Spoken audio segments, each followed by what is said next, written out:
Friends, இன்றைக்கி நம்ம எங்கே வந்திருக்கோம் அப்படின்னு பார்த்தீங்கன்னா திருக்கோயிலூருக்கு பக்கத்தில் இருக்கிற திருவரங்கம் கோயிலுக்கு தான் வந்திருக்கிறோம். இந்த கோவிலில் அரங்கநாதர் பள்ளிக்கொண்ட பெருமாளாக காட்சி தராரு. இங்கே பாருங்களேன், இந்த கோயிலுக்கு பக்கத்துலேயே தென்பெண்ணையாறு ஓடுது. வாங்க நம்ம இப்போ இந்த கோயிலை சுற்றி பார்க்கலாம்.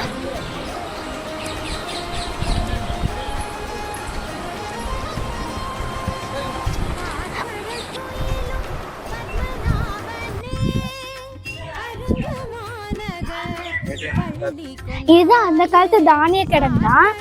இது ரொம்பவே பழமையானதா இருக்கு. உங்களுக்கு பார்த்தாலே தெரியும்னு நினைக்கிறேன்.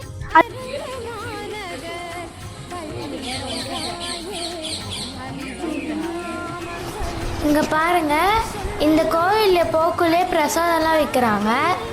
இந்த கோயிலுக்கு மிருகசீரிஷ ராசிக்காரங்களாம் வந்தால் ரொம்ப நல்லதுன்னு சொல்கிறாங்க. இந்த சிலையெல்லாம் பாருங்களேன், ரொம்பவே பழமையாக இருக்குது தூணெல்லாம். இந்த கோயில் ரொம்ப பழைய கோயில்ன்றதுனால இப்போ புதுப்பிச்சுட்டு இருக்காங்க.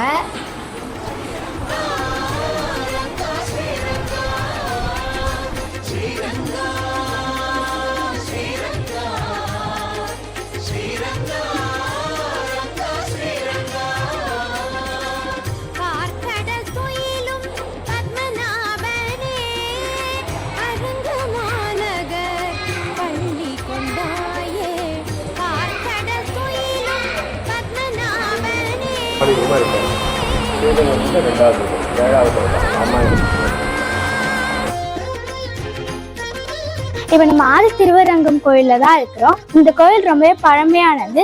இந்த கோயில் தென்பெண்ணை ஆத்துக்கு பக்கத்திலேயே இருக்குது. இங்க ரங்கநாத சுவாமி பள்ளிக்கொண்ட பெருமாளா இருக்கிறாங்க.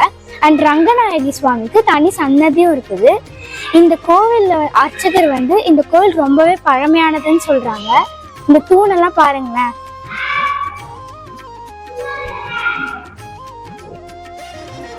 இந்த கோவில் 4 யுகமா இருக்குது அப்படின்னு சொல்லிட்டு இந்த கோவில் அர்ச்சகர் சொல்றாங்க. அதுவும் இல்லாம தசவ அவதாரத்துல இந்த கோயில் தான் முதல் அவதாரமாம். இது முதல் அவதாரம். 2வது அவதாரம் ஸ்ரீரங்கம் கோயிலாம். இந்த கோயில் ரொம்ப பழமையானது. இங்க உள்ளே நீங்களே பார்த்திருப்பீங்க, ரங்கநாத பெருமாள்லாம் சூப்பரா இருந்தது, ரொம்ப நல்லா இருக்கு. ஸோ நீங்களும் இந்த கோயிலுக்கு பாருங்க. Bye guys.